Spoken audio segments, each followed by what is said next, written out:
సికింద్రాబాద్ లో చిలకలగూడలో ఉద్రిక్తత పరిస్థితులు నెలకొన్నాయి. ఇక అక్కడ పోలీసులు భారీగా మోహరించి కూడా అదుపులోకి తెచ్చే ప్రయత్నం అయితే చేస్తున్నారు పరిస్థితిని. యువకుడి హత్యకు ప్రేమనే కారణమని కూడా తెలుస్తోంది. ఇదే విషయానికి సంబంధించి పూర్తి అప్డేట్ మా ప్రతినిధి రత్నకుమార్ లైవ్ ద్వారా అందిస్తారు.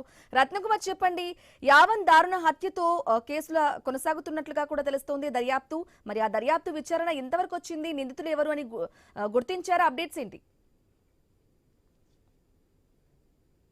ప్రేమ వ్యవహారం బీటెక్ 4th ఇయర్ చదువుతున్న ఒక యువకుడి యొక్క ప్రాణాలు తీసింది. చిలకలగూడ పోలీస్ స్టేషన్ లిమిట్స్లోని ఇంద్రనగర్ కాలనీలో ఇన్సిడెంట్ అనేది జరిగింది. యావన్ అనే యువకుడు ప్రస్తుతం మల్లారెడ్డి కాలేజీలో బీటెక్ 4th ఇయర్ చదువుతూ ఉన్నాడు. సో గత కొంతకాలం నుంచి తను ఇటు ఇంద్రనగర్ కాలనీలో ఉన్నటువంటి ఒక యువతిని ప్రేమిస్తున్నాడన్న కారణంతో ఆమె కుటుంబ సభ్యులు నిన్న నైటు అతను ఇటు ఇంద్రనగర్లో ఉన్నటువంటి సందర్భంలోనే దాదాపు 6 వ్యక్తులు వెళ్ళి, పరమేశ్ అనేటువంటి వ్యక్తితో సహా 6 వెళ్ళి అతనిపైన ఇష్టానుసారంగా కత్తులతో దాడి చేసి ప్రాణాలు తీయటం జరిగింది. ప్రస్తుతం ఇన్సిడెంట్ జరిగినటువంటి ప్రాంతంలో మనం ఉన్నాం. ఒకసారి ఇక్కడ విజువల్స్లో కనిపిస్తున్నటువంటి ఇల్లు ఏదైతే ఉందో ఇది యువతి నివాసము. అయితే గతంలో ఇదే ప్రాంతంలోనే ఇటు యావన్ తన కుటుంబంతో కలిసి ఇక్కడే నివాసం ఉన్నాడు.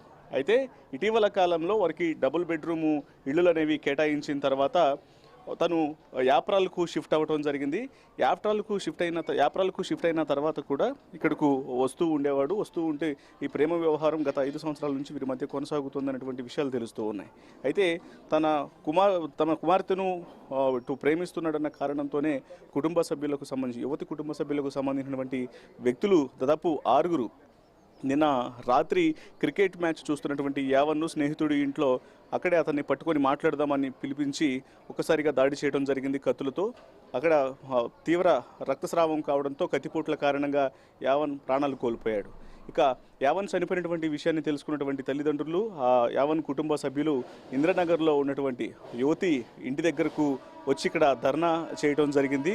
వారిని నిందితులను తమకు అప్పగించాలి, యువతి కుటుంబ సభ్యుల కారణంగానే తమ కుమారుడు చనిపోయాడు అని ఇక్కడ పెద్ద ఎత్తున వాళ్ళందరినీ కూడా వాళ్ళపైన అటాక్ చేసేటువంటి ప్రయత్నం చేశారు. ఇక అందులో భాగంగానే యువతి ఇంటి దగ్గర పోలీసులు భారీ బందోబస్తును ఏర్పాటు చేయడం జరిగింది. ఒకసారి మనం విజువల్స్లో చూసినట్లయితే ఇటు యువతి ఉన్నటువంటి నివాసం దగ్గర పూర్తిగా పోలీసులు మోహరించి ఉన్నారు. కొద్దిసేపటి క్రితమే ఈ ప్రాంతాన్ని అడిషనల్ డీసీపీ అలాగే పలువురు ఏసీపీలు ఇక్కడికి రావడం జరిగింది. మరి కొద్దిసేపట్లోనే డీసీపీ ఇక్కడకు చేరుకొని పరిస్థితిని సమీక్షించబోతూ ఉన్నారు. ఇక ఈ ఇన్సిడెంట్కు సంబంధించి ప్రస్తుతం యావన్ యొక్క మృతదేహం గాంధీ ఆసుపత్రిలో పోస్ట్ మార్టం అనేది నిర్వహిస్తూ ఉన్నారు. కొద్దిసేపటి క్రితమే అడిషనల్ డీసీపీ నర్సయ్య దీని మీద మాట్లాడుతూ ప్రేమ వ్యవహారం కారణంగానే పరమేశ్ అనే వ్యక్తి, అంటే యువతి కుటుంబానికి సంబంధించినటువంటి వ్యక్తులు కజిన్ బ్రదర్సు 6 అటాక్ చేయడం జరిగింది. అటాక్ కారణంగానే ప్రాణాలు కోల్పోయాడనేటువంటి విషయాన్ని కన్ఫర్మ్ చేశారు. ప్రస్తుతం వాళ్ళని వెతికేందుకు ప్రత్యేకంగా ఒక 6 బృందాలను ఏర్పాటు చేసి నిందితులను గాలిస్తూ ఉన్నారు.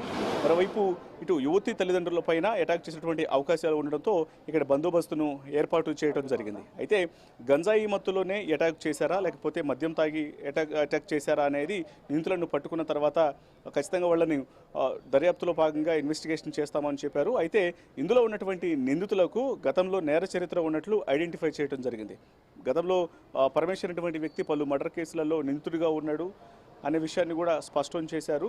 ఇక అందులో భాగంగానే ఈ మధ్య కాలంలోనే అతను బెయిల్ మీద రిలీజ్ అవ్వడం జరిగింది జైలు నుంచి. ఇప్పుడు మరోసారి ఇన్సిడెంట్కు పాల్పడ్డారు. అతనితో పాటు 6 ఈ ఇన్సిడెంట్లో ఉన్నారు అనే విషయాన్ని పోలీసులు తెలియజేస్తూ ఉన్నారు. అయితే రత్నకుమార్, మరి యావన్ తల్లిదండ్రులు కానీ వారి బంధువులు కానీ ఏమంటున్నారు? ప్రస్తుతం అక్కడ పరిస్థితి ఈ విధంగా ఉంది. ప్రస్తుతం యువతి ఇంటి వద్ద పూర్తిగా భారీ పోలీసు బందోబస్తును ఏర్పాటు చేయడం జరిగింది.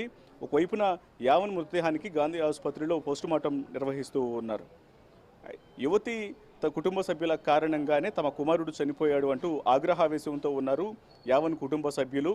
ఇన్సిడెంట్ జరిగిన తర్వాత రాత్రే వాళ్ళు ఇక్కడికి చేరుకోవడం జరిగింది. రాత్రి నుంచి ఇక్కడే ఆందోళన నిర్వహిస్తున్నటువంటి పరిస్థితి ఉంది. కొద్దిసేపటి వరకు కూడా ఇక్కడ పెద్ద ఎత్తున ఇటు ఆందోళన నిర్వహించారు. యువతి ఇంటిపైన అటాక్ చేసేందుకు ప్రయత్నం చేసినటువంటి నేపథ్యంలోనే పోలీసులు ఇక్కడకు చేరుకొని పరిస్థితిని కొంత అదుపు చేసేటువంటి ప్రయత్నం చేసి ఎవరైతే ఆందోళన చేసి యువతి ఇంటిపైన అటాక్ చేసేందుకు ప్రయత్నించారో వాళ్ళందరినీ కూడా ఇక్కడ నుంచి చెదరగొట్టి పంపించడం జరిగింది. జరిగింది. ప్రస్తుతం ఇటు యావన్ కుటుంబ సభ్యులందరూ కూడా గాంధీ ఆసుపత్రిలో పోస్టుమార్టం నిర్వహించినటువంటి ప్రక్రియ దగ్గర ఉన్నారు.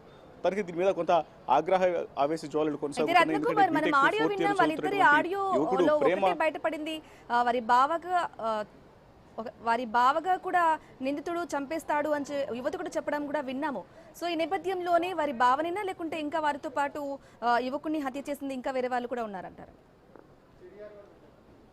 ఎస్, ఇప్పుడు కుటుంబ సభ్యుల యొక్క ఆదేశాల మేరకే ఇటు పరమేశ్ అనే వ్యక్తి, అతనితో పాటు మరొక 5గురు కజిన్ బ్రదర్సు అలాగే రిలేటివ్స్ వీళ్ళందరూ కూడా ఇందులో ఉన్నారు. అటాక్ చేసినటువంటి వ్యక్తులలో అతను చనిపోవడానికి కత్తులతో దాడి చేసిన వాళ్ళలో 6గురు ఉన్న విషయాన్ని పోలీసులు ఇప్పటికే తెలియజేసినటువంటి పరిస్థితి కనిపించింది. ఇది యువతి ప్రేమ కారణంగానే గత కొంతకాలం నుంచి ఆమె కూడా కొంత యావన్ను అలర్ట్ చేసినటువంటి పరిస్థితి కనిపించినప్పటికీ తను యువతి ఇంటికి రాకుండా దగ్గర స్థానికంగా ఉన్నటువంటి గతంలో ఇక్కడే ఉన్నారు కాబట్టి స్నేహితుడి ఇంట్లో ఉండి రాత్రి క్రికెట్ మ్యాచ్ చూస్తూ ఉన్నారు.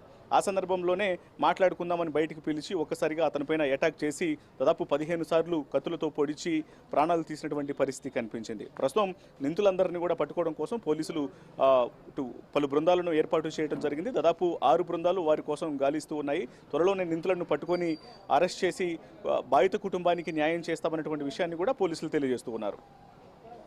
Okay, right Ratnakumar, thank you for the updates.